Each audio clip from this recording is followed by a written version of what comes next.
Hello and welcome to BYJU'S Exam Prep IAS. Welcome to the big news. The topic for today's discussion: Ukraine seeks Russia's expulsion from UN. Before we understand what this topic is in greater detail, a quick gentle reminder. BYJU'S Exam Prep IAS is now on Telegram. If you have not yet joined the channel, please do join so that you get all the current affairs related updates. Let's get started and try and understand what is this topic all about. Let's look into the context. According to an official statement released by the Ukraine's foreign ministry, they have said that Russia has taken over the permanent membership of the United Nations Security Council in an illegal manner, and as a result they should be expelled from United Nations membership and at the same time as a permanent member of UN Security Council. 31 years ago, Russia abused the UN Charter and usurped USSR seat at the United Nations Security Council, bypassing the only legitimate procedure set by the Charter. Russia's presence at the UNSC and the UN as a whole is illegitimate, says Ukraine's foreign ministry. What else did they go about saying? According to this particular ministry statement, they went on to say Russia had illegally become a member of the UN and the Security Council after the collapse of the Soviet Union, which was a permanent member of the Council.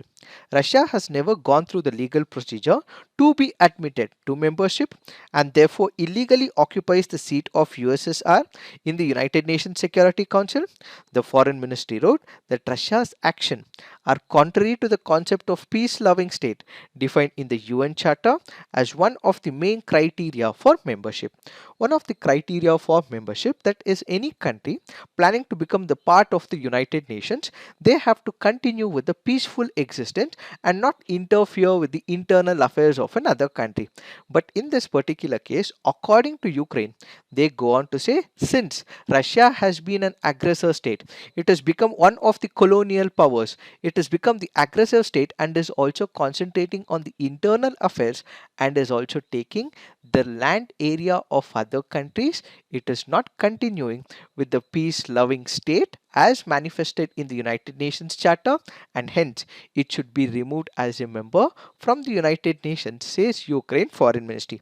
The statement cited Russia's military aggression against Ukraine, Moldova, Georgia, Chechnya, interference in the internal affairs of the countries of Baltic and Black Sea regions, and abuse of its veto power at the Security Council.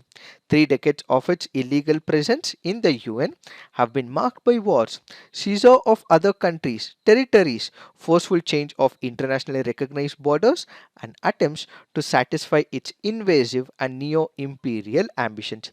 These were the statement that is released by the Ukraine when it comes to Russia's role in the United Nations. So according to Ukraine, it goes on to say what we had was the existence of the Soviet Union.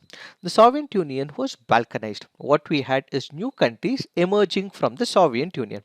Multiple countries came out. We had Russia, we also had Ukraine as well. We also have couple of Central Asian countries as well. All these were part of Soviet Union. Once the Soviet Union collapsed, why was this seat given to Russia?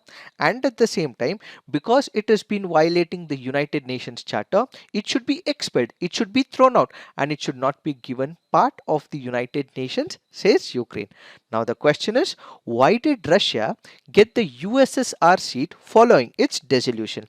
In the year 1991, what we have is the Alma-Ata Protocol, which was signed by the majority of the Soviet republics, declaring the end of the Soviet Union and agreeing that Russia would take over the USSR seat. Russia then wrote to the UN requesting that the name USSR be amended to Russian Federation and that nothing else would change. The whole matter rested on whether Russia was the successor state or a continuing state under the international law. This is where we have to understand two important concepts in the international law. One is what is called as a successor state. The other is what is called as the continuing state. What is the successor state? Let's say for example, we have couple of countries. These countries have balkanized as well.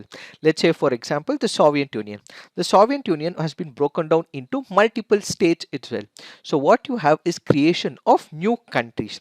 So there will be one particular country which would have a large chunk of its population as well as the area, and this would continue the legacy of that particular former country. That is what is called as the continuing state. With respect to the Soviet Union, according to the bureaucrats who were back then in 1991, they went on to say, yes, Soviet Union was balkanized. It was dissolved as well. Then during this particular period, the major chunk of the land was taken over by Russia Federation, and at the same time, all the policies of the Soviet Union was carried forward also by Russia as well. So Russia continues to be a continuing state. Let me give you another example. We have Pakistan. Pakistan originally had West Pakistan and East Pakistan.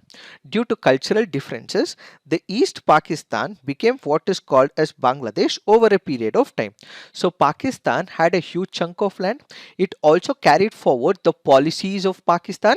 So the West Pakistan continues to be a continuing state.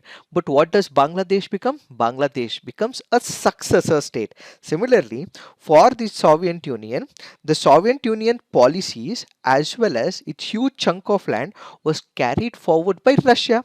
So Russia happens to be a continuing state. Because Russia is a continuing state, the position that was held by Soviet Union in the United Nations was taken over by Russia. So Soviet Union had a permanent seat. This permanent seat was taken over by Russia because Russia happened to be a continuing state. If it is a successor state, it basically means yes, there might be one of the country like Soviet Union. You also have countries, let's say Kazakhstan, Uzbekistan. This was also part of Soviet Union. But are they the continuing state? No, they are what is called a successor state. So they have to start everything from the scratch. Similarly, when it comes to Pakistan and Bangladesh, Pakistan happens to be a continuing state. So the policy goes intact. All the policies that have been taken would be with respect to Pakistan. So West Pakistan is equivalent to the Pakistan, but East Pakistan goes on to become Bangladesh, and Bangladesh happens to become the successor state. So only from 1971 and post that is when Bangladesh was recognized, and Bangladesh will become a successor state and not a continuing state. So why did Russia get the USSR seat following its dissolution? That is because Russia happens to be a continuing state. So USSR was dissolved, but major chunk of land goes to Russia. Policies were taken forward by Russia, and ultimately it becomes the continuing state, which is why we have this country Russia, which goes on to hold permanent membership in the United Nations. And now the question is, we have Ukraine, which has asked United Nations that since the peace clause that is also present as part of the United Nations is being continuously violated by Russia, should it be thrown out of United Nations? Is there such provision when it comes to the United Nations Charter? We have two important articles that we have to look at when it comes to the United Nations Charter. One is Article 5 of the United Nations. Second happens to be Article 6. What does Article 5 say?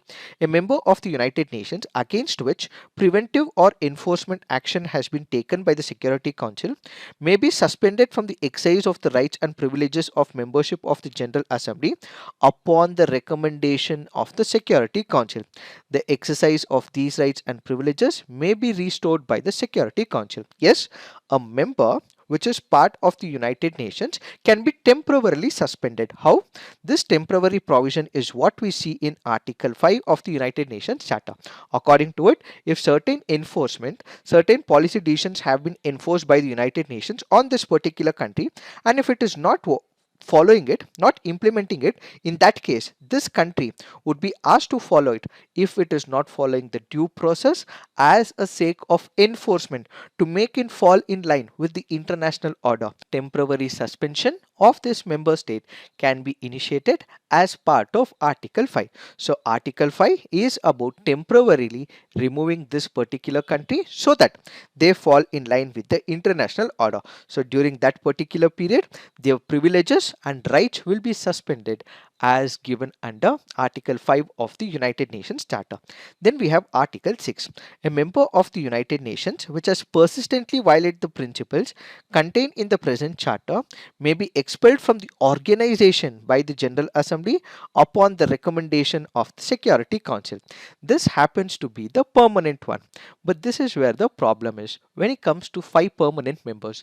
Who are the 5 permanent members? What we have is US, followed by UK, followed by France, then we have Russia and China. What they have is the veto power. This is where we have to look at another important chapter, which is chapter 18 of the United Nations Charter. What does it speak about? It speaks about whether a particular country can be removed permanently or not. This can be done. How? By bringing amendments to the United Nations Charter.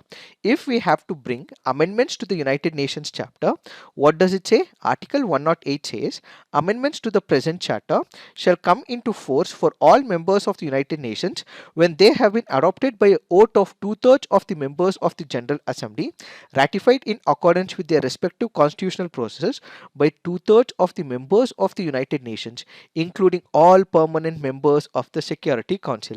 So to remove Russia or any other permanent members, we have to introduce some amendments to the United Nations Charter. Why? Because United Nations Charter has not spoken about removal of the permanent members. So we have to bring an amendment.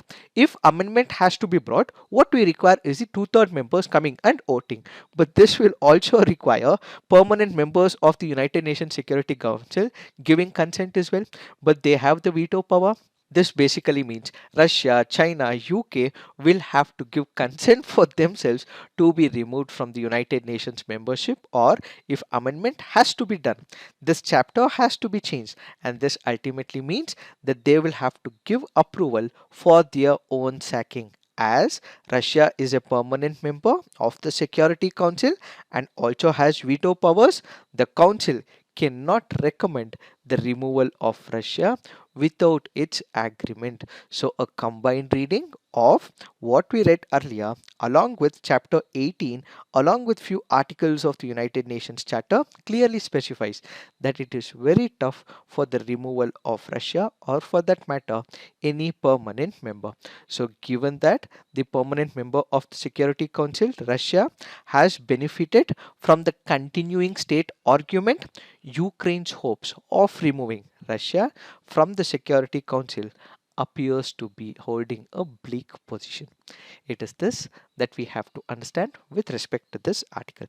So this is it for today. Thank you for watching. All the best.